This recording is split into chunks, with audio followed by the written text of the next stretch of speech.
আমার স্বামী টিটু ঘর জামাই থাকত আমাদের বাড়িতে, কিন্তু সে ছিল অকর্মা, কোনো কাজ করতে পারত না। কিন্তু তাকে আমি অনেক পছন্দ করতাম, তাই বিয়ে করে ফেলি। আমার মেজ ভাবির সন্তান হতো না, তাই আমার মেজ ভাই সবসময় মনমরা হয়ে থাকত আর ভাবিকে বলতো তোকে ছেড়ে দিয়ে আরও একটা বিয়ে করব। কিন্তু হঠাৎ একদিন রাতে লক্ষ্য করলাম আমার স্বামী টিটু মেজ ভাবির ঘর থেকে বের হচ্ছে।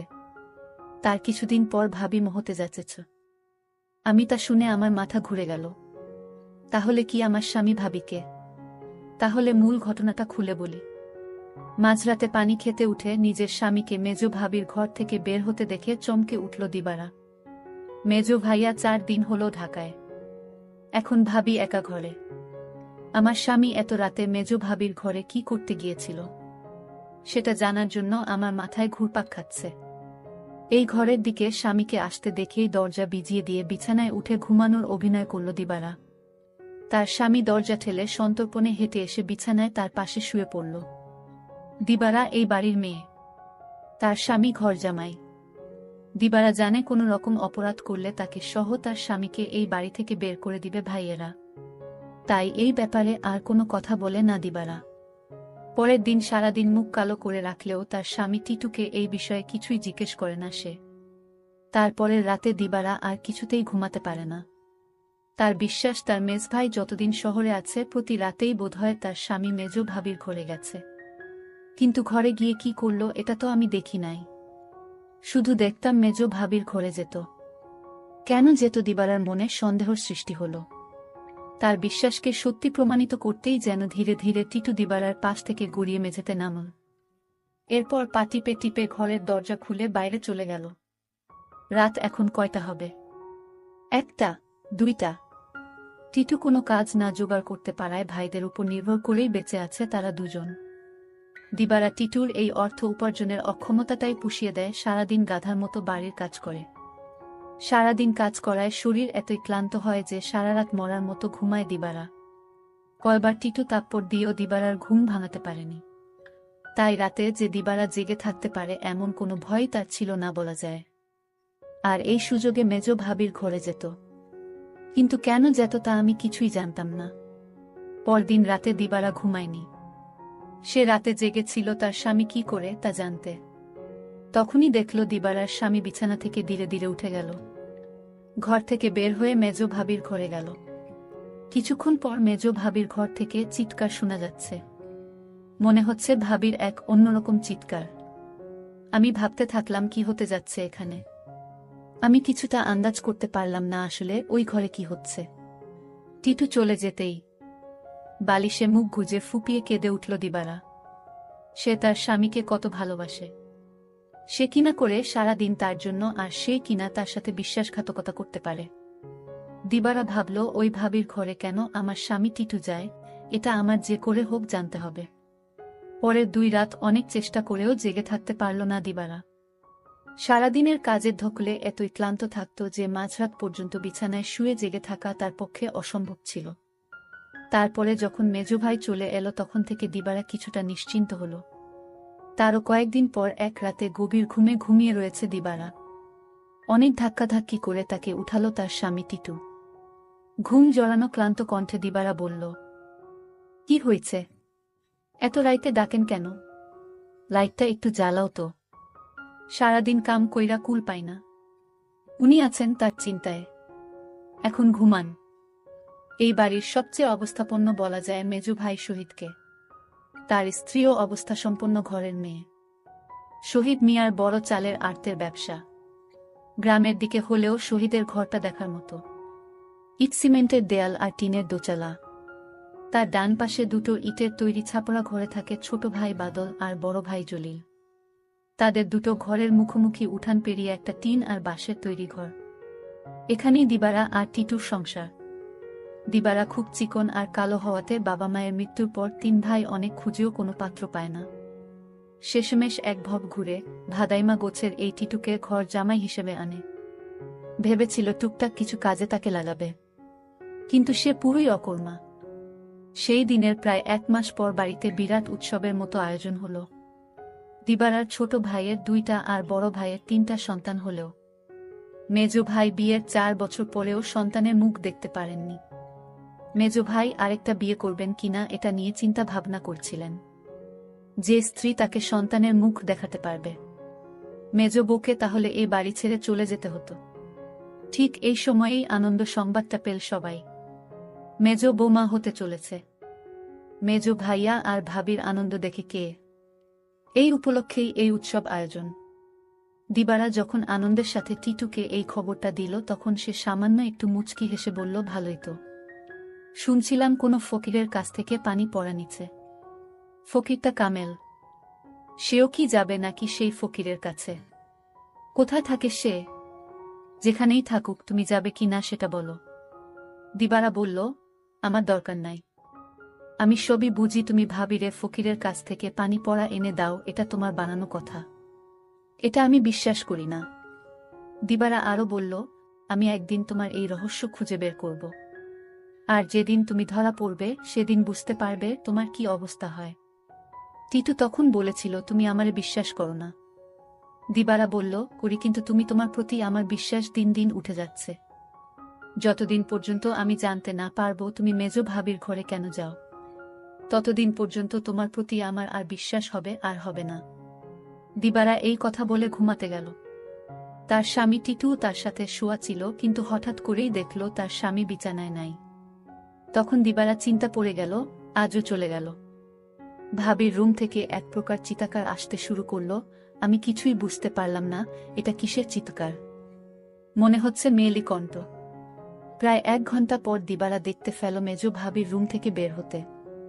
দিবারার মনে দিন দিন সন্দেহ বাড়তে লাগল। তারপর দিবারা ভাবল, একদিন আমি জানালা দিয়ে দেখব তারা কি করে। দিবারার স্বামী দিন দিন দিবারার প্রতি কমে যাচ্ছে। কিন্তু আজ 2 দিন যাবৎ দিবারার স্বামী মেজ ভাবির রুমে যাচ্ছে না, সেটা লক্ষ্য করল দিবারা। দিবারা তার স্বামী টিটুকে জিজ্ঞেস করল, কই, আজকাল তো তোমায় আর দেখি না ভাবির রুমে যেতে। তার স্বামী টিটু তাকে একটা তাপ্পড় মেয়ে বলল, তোমার বাবার বাড়ি থাকি বলে তুমি কি আমায় যা বলবে তাই মনে করবে?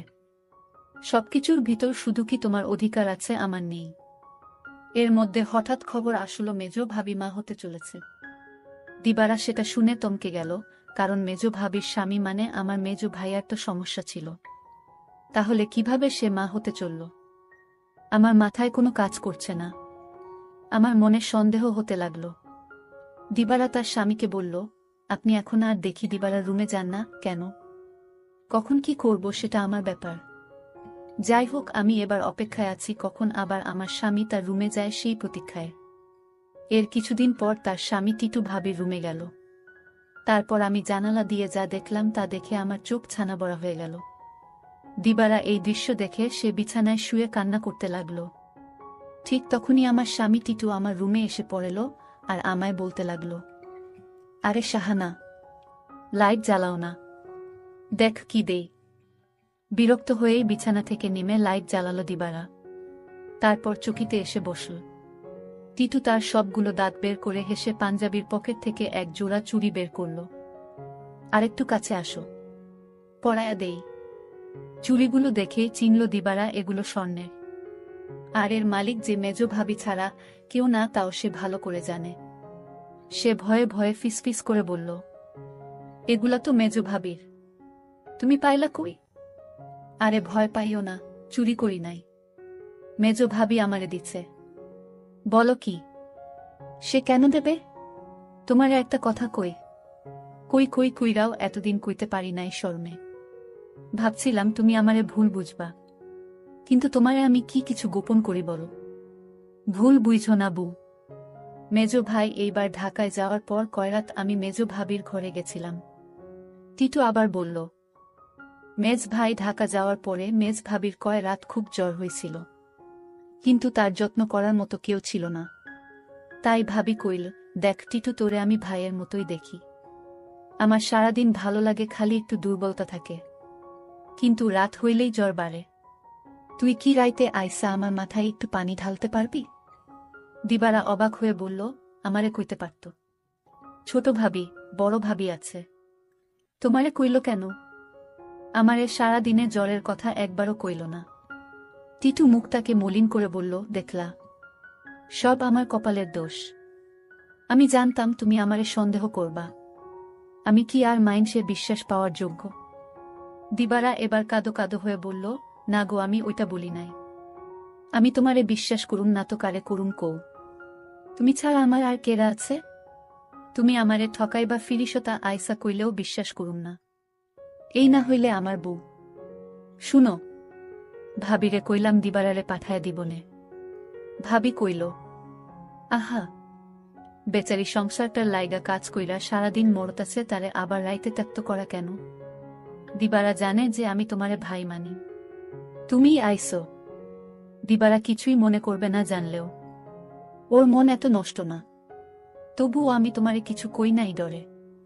তাছাড়া বুঝি তো পরের বাড়িতে থাকি, বেশি তর্ক মানায় না। এই জন্যই আমি তোমার ভাবির রুমে গেলাম চুপি চুপি। কারণ রাতে তোমার ভাবির মাথায় পানি না দিলে কি তখন জ্বর ছাড়ত? আমি যদি ভাবির পাশে না থাকতাম আর মাথায় পানি না দিতাম তাহলে জ্বরে মইরা যাইত।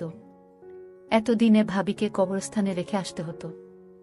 দিবারা তখন বলল, সবই বুঝলাম, কিন্তু একটা বিষয় আমার মাথায় ঢুকছে না। টিটু বলল, কি কথা তোমার মাথায় ঢুকছে না আমারে বলো। দিবারা তখন বলল, আমার মেজু ভাইয়ের সমস্যা ছিল, কিন্তু সে কিভাবে মা হতে চলেছে।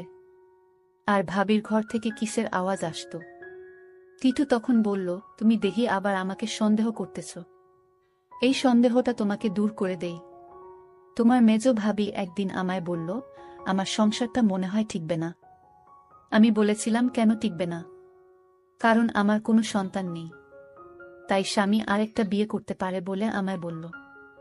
আর তখনই আমি বলেছিলাম, তোমার ভাবিকে শোনো, তুমি কিছু চিন্তা করো না, আমি সব ব্যবস্থা করতাছি।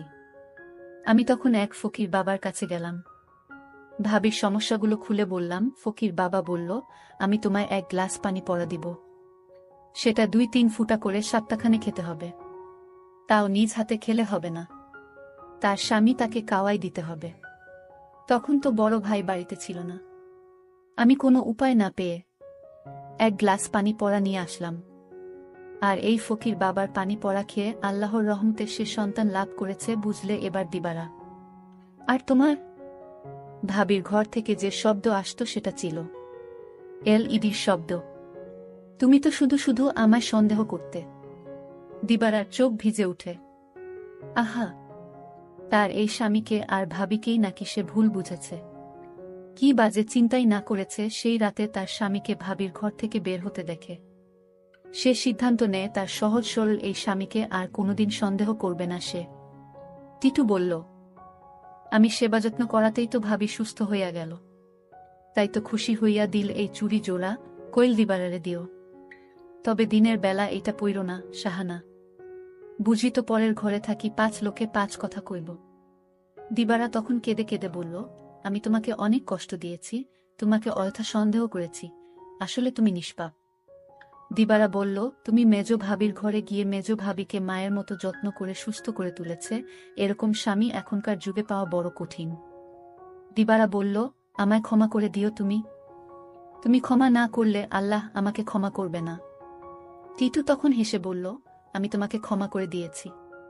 বন্ধুরা, আজকের গল্পটি কেমন লাগলো তা অবশ্যই কমেন্ট করে জানাবেন, আর এরকম নতুন নতুন ভিডিও পেতে আমার চ্যানেলটিকে সাবস্ক্রাইব করে পাশে থাকবেন। ধন্যবাদ।